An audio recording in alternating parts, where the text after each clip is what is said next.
This is Hockey Talk, where we talk everything hockey. I am John. And I'm Mike.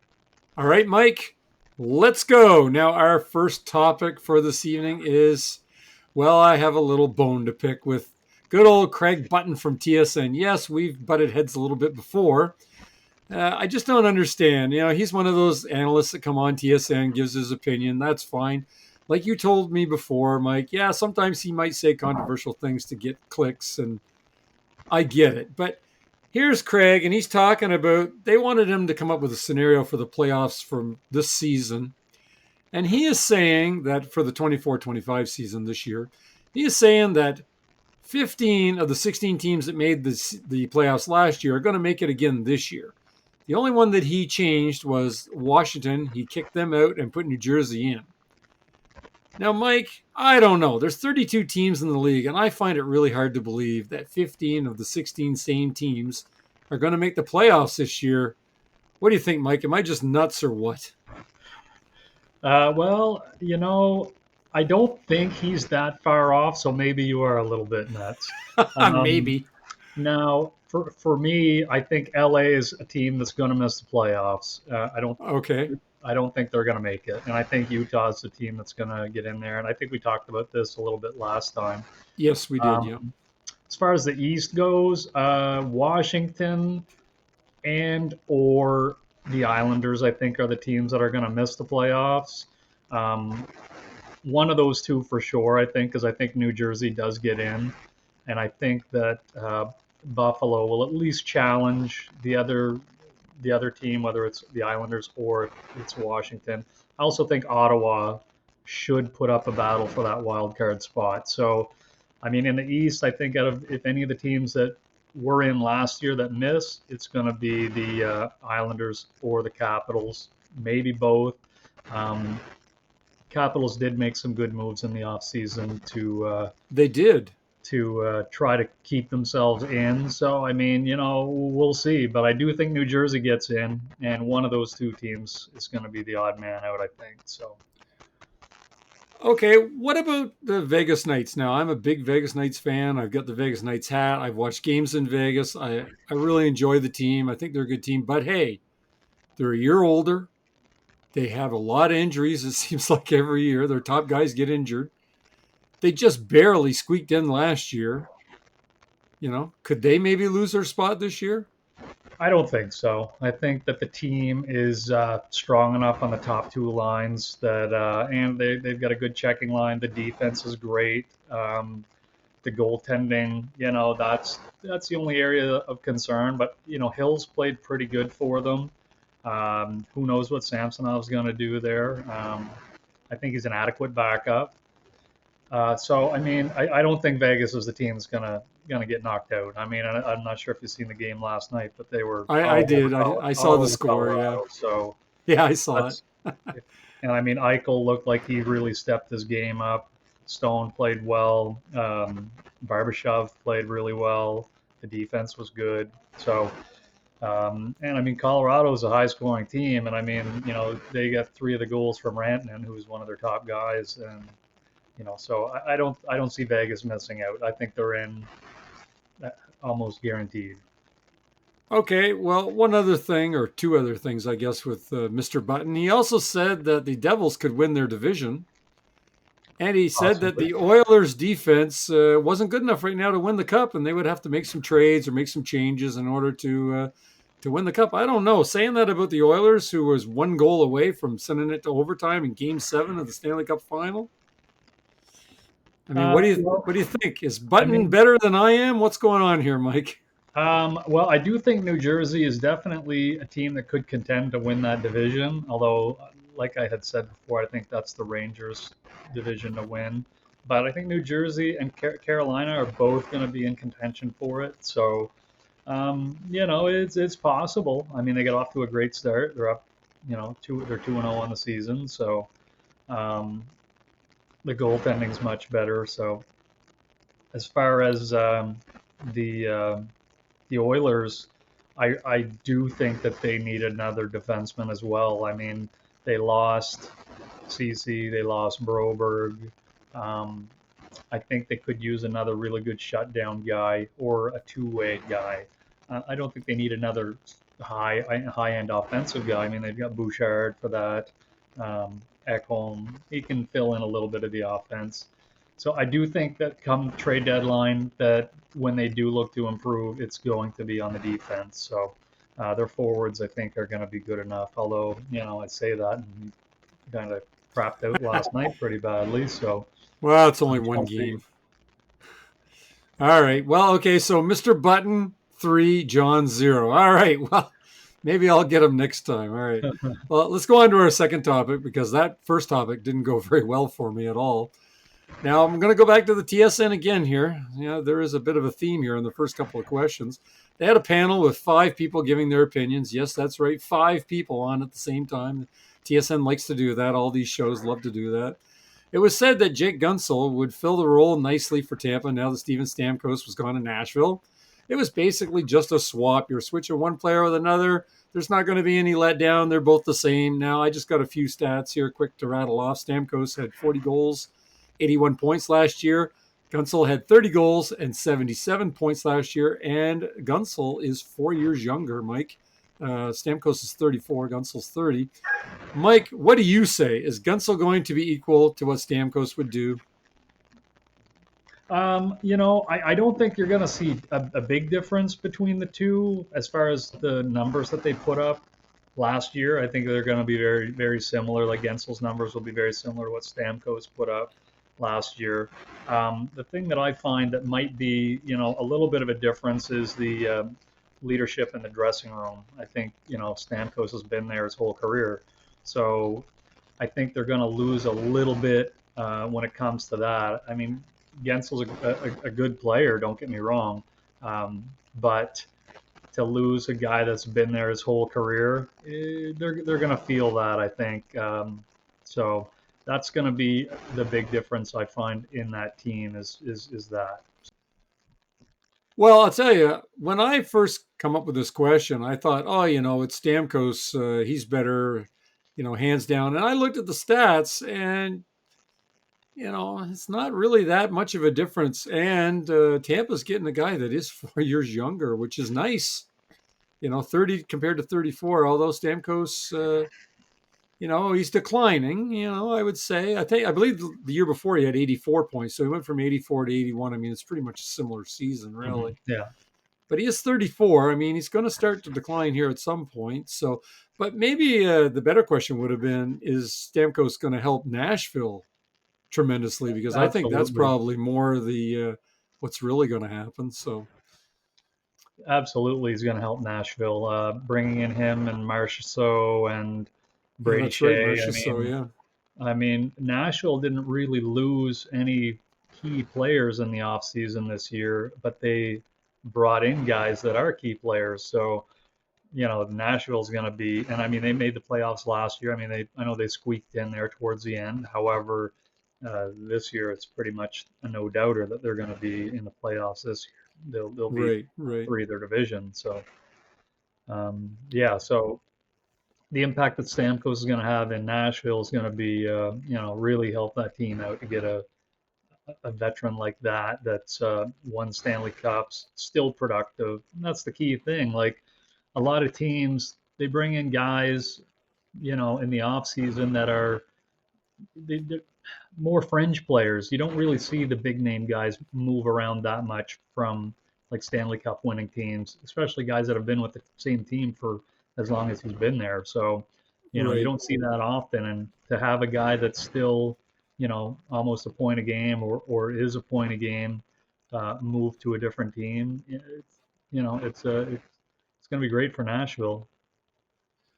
Yeah, well, I'm going to keep my eye on Nashville this year. I think that they may surprise, and we'll see how it goes. So, but let's go on to our third topic now, Mike. You're going to love this topic.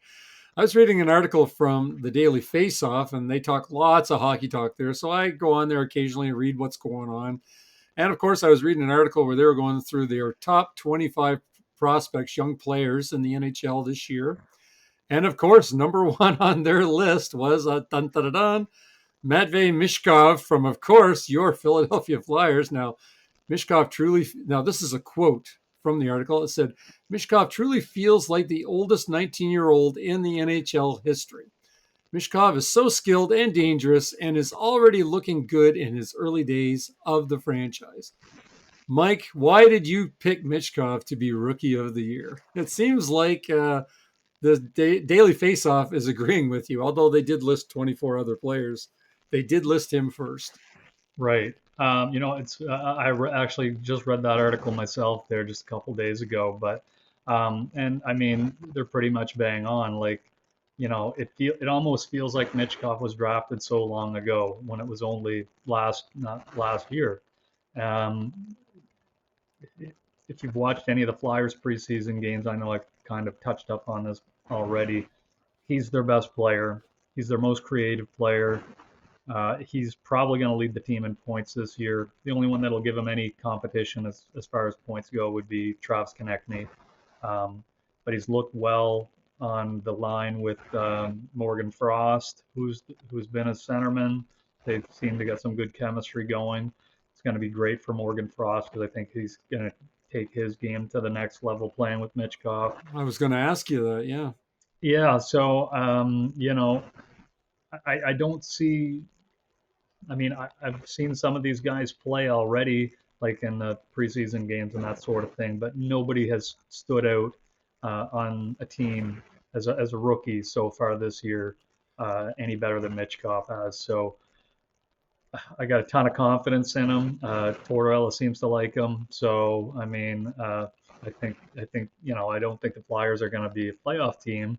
However, I think that Michkov's going to be. I wouldn't be surprised to see him get 65 or 70 points. So, which is a lot for a first-year That's a player. lot. Yeah. Yeah. So, I mean, the days of Solani scoring 70 goals in his rookie year, those days are long gone. Um, but yeah, I think it's gonna be great. Can't wait for the season to start for the Flyers, which is Friday night against Vancouver. So we'll see what happens there. The reason why I wanted to slide that question in, well, there's two reasons. I mean, I was reading the article and I was like, well, look at that. So I wanted people out there that do watch us or listen to us or whatever to realize that just because you picked them as being Rookie of the Year, you're not the only one. Other Yeah. people have noticed them as well. So, if some people were out there, oh, that Mike guy, he's crazy for picking Michkov as Rookie of the Year. Well, there's other articles, there's other people out there that agree with you. So that's kind of Yeah. why I wanted to bring it up. And I think that, he's got to be in everybody's top three minimum. I think, like I had mentioned previously, Stankoven is probably, the other high-end guy that's Right. getting a lot of talk. So, um, between those two guys, and San Jose's got a few as well. They've got, Will Yeah. Smith coming into play this year also. So I think he's probably one that will be in the discussion. But I really think that when you're looking at a rookie, it's where are they being put in the lineup? If they're going to be put in on the third line, then they're not going to have a huge impact.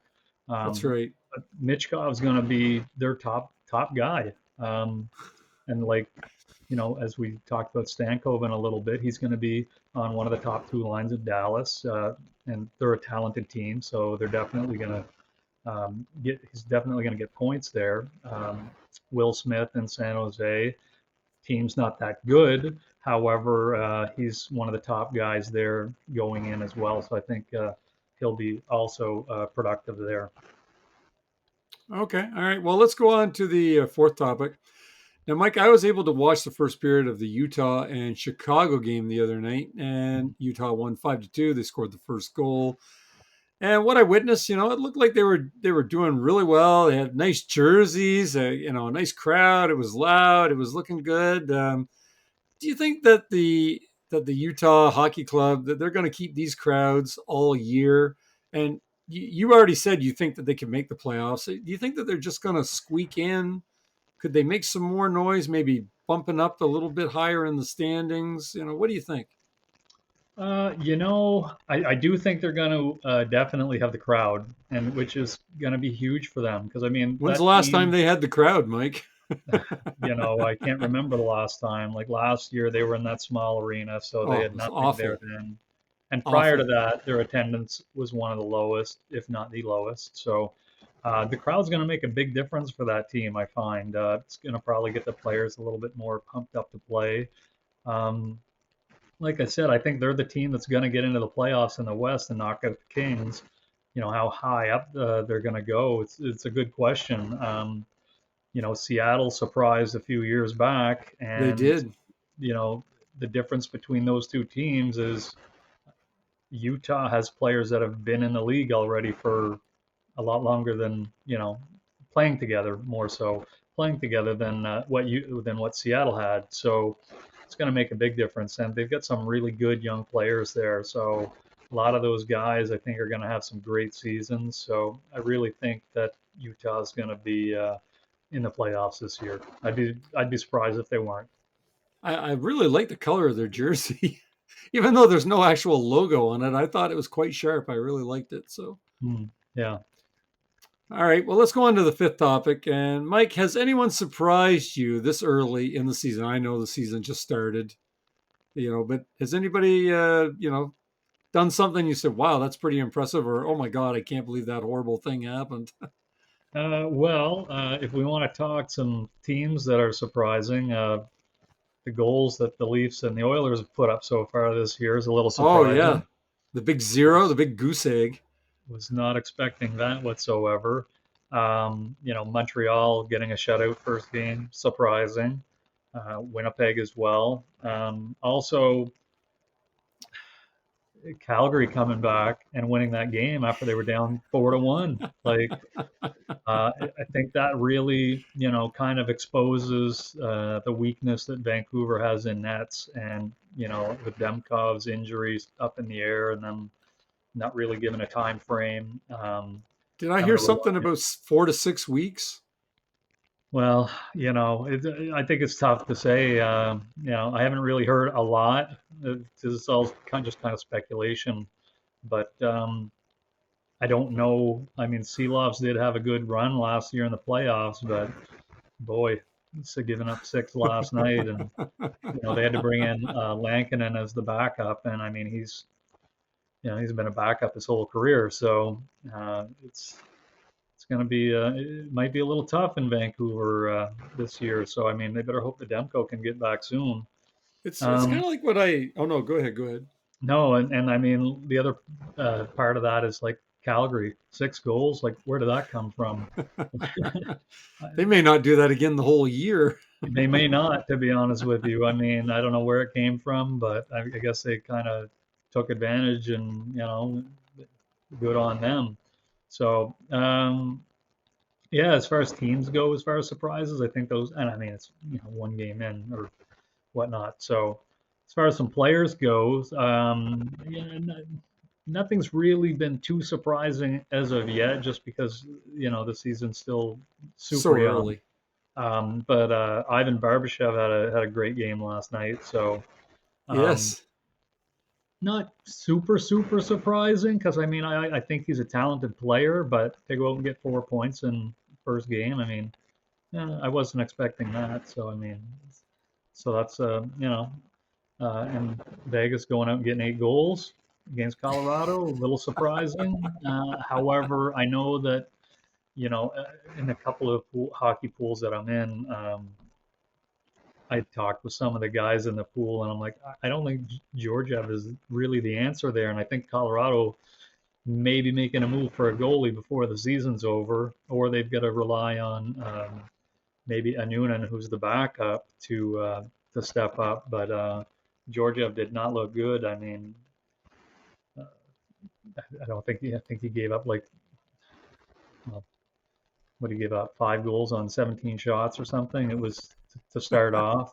I didn't look Uh, at the final stats, but Yeah, that's not very good. there wasn't a ton of shots, and he had given up a lot of goals. So kind of scary for Colorado game one starting like that. So What about did anyone get sent down to the minors that might have surprised you? Because I know there was a ton of players that got sent down. I mean, some of these moves were just paper moves, just to so that they could put their players on long-term injured reserve. So as far as a permanent move to the minors, the only one that kind of was a little surprising is the Chicago Blackhawks sent down Kevin Korchinski, who was with the team all year last year. He's one of their, top young defensemen that they're going to build around, and a little surprising to see him sent down. And it wasn't like one of the last cuts either. He was, sent down about a week ago now. So a little surprising that he was sent down. Not so much for any of the others right offhand.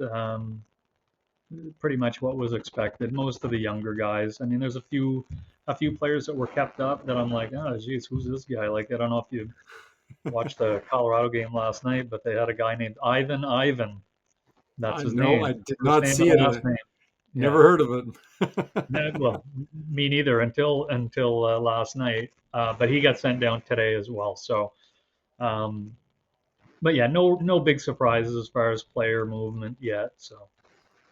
Okay, well, let's go on to our sixth and final topic, Mike. What other players should we keep an eye on this year in the league? You have maybe some other secret picks out there that you might want to give us, since a lot of the Yeah, hockey yeah, I pool can magic is go over. into a little bit more now. Some of my hockey pools are just finished up. Um, so some players that I had listed, and one of the ones that I really wanted, and I have him in one of my pools, is JJ Peterka of the Buffalo Sabres. I think he's primed to have a breakout season this year, playing on the top two lines in Buffalo. I think they're going to be a good offensive team this year. I know he got a concussion in the start of the second game of the season, but he's practicing again, so they don't anticipate that he's going to miss very much time. So he's one of the guys that I think is going to have a really good season. Just looking at my list here. So I know we talked about Elias Lindholm. I think he's going to get back on track in Boston. So he's another one. And we have Shane Gostisbehere in Carolina. I think is going to have a good season. It's going to be running the number one power play in Carolina. So he should put up points either very similar or maybe a little bit better than what he put up last year in Detroit. So that should be a good change for him. Who else do we got? Toivo Teravainen of the Chicago Blackhawks playing with Bedard. We can't ask for much better situation than that. So, No. let's see here. A couple other, off the radar ones would be Connor Geekie of the Tampa Bay Lightning. Depending on how the Lightning start the season off and use him, he could be one of their. He could be another one that's in the rookie conversation. It's his first year. He put up good points in junior hockey. So if he can get a chance to get on one of the top two lines, he should do well in Tampa. Anton Lundell of the Florida Panthers, starting off as the third line center right now, but he's got some offensive talent to him, so he gets some power play time. When Sam Bennett is either in the penalty box or hurt, then he gets some second line time. So he should have another good season. Let's see here. Fabian Zetterlund of the San Jose Sharks. A little bit off the radar type of player, but he was one of their kind of unsung heroes that they had last year for guys that they had brought in. He was acquired in the trade with New Jersey last year, and he put up some decent numbers. So I expect him to progress this year. New Jersey defenseman, and I know he's probably not going to stick around. So as Seamus Casey played in college hockey last year, uh, looked really good first two games against Buffalo overseas. However, I think he's going to end up getting sent down as soon as Luke Hughes and Brett Pesce get back, because they're both out with injuries. So as soon as they get back, he's probably going to go to the minors and play bigger minutes down there. Tommy Novak of the Nashville Predators. He was their second line center last year with so-so wingers. Now this year, going to have a lot better wingers to play with. So he could put up some surprising numbers as well. And a Is he couple other on guys. the is he on What's the that? first unit power play? Novak? I don't think so. But he's I on the think it's second unit probably. yeah. He'll be on the second unit, I would think. And now, since we were talking about Utah earlier, we could talk a little bit more about Utah. Dylan Genther is going to have a career year this year. Yeah, he Logan looked good. Cooley, he's going to be really good. I think that Genther he's going to put up at least 30 goals this year, and I wouldn't be shocked if he came close to 40. Like he's good. Logan Cooley, who he's playing with, another high-end young player that they've got. This is the second year, and he had a decent first year, so I expect him to build on that, and he's going to have a career year this year. So yeah, I think the Utah guys really going to help push that team and get them into the playoffs. So those are a few of my picks. I know that maybe Genther and Cooley might not have been really like sleeper picks, but they're guys that I think you can bank on to have a much better season than what they did last year. That team must be so thrilled to get the heck out of Dodge. Go somewheres where at least they seem like that they're appreciated. I'm sure they're very, very Oh yeah, happy for to have sure. moved. I mean, it's got to make all the difference in the world. Oh, So, absolutely. I would think so. okay, Mike. Well, was there anything else that you wanted to go over in tonight's episode? No, no, I think we covered a lot. Nothing really comes to mind that I wanted to add on for this week. So we'll come up with our plan there through the week for next week and go from there. All right. Well, folks, remember like, share, subscribe. It really helps out the channel and sound off in the comments section. And you can tell me where I'm wrong, or I guess you could argue with Mike and tell him where he's wrong. So we'll see you next week, folks. Goodbye. Later.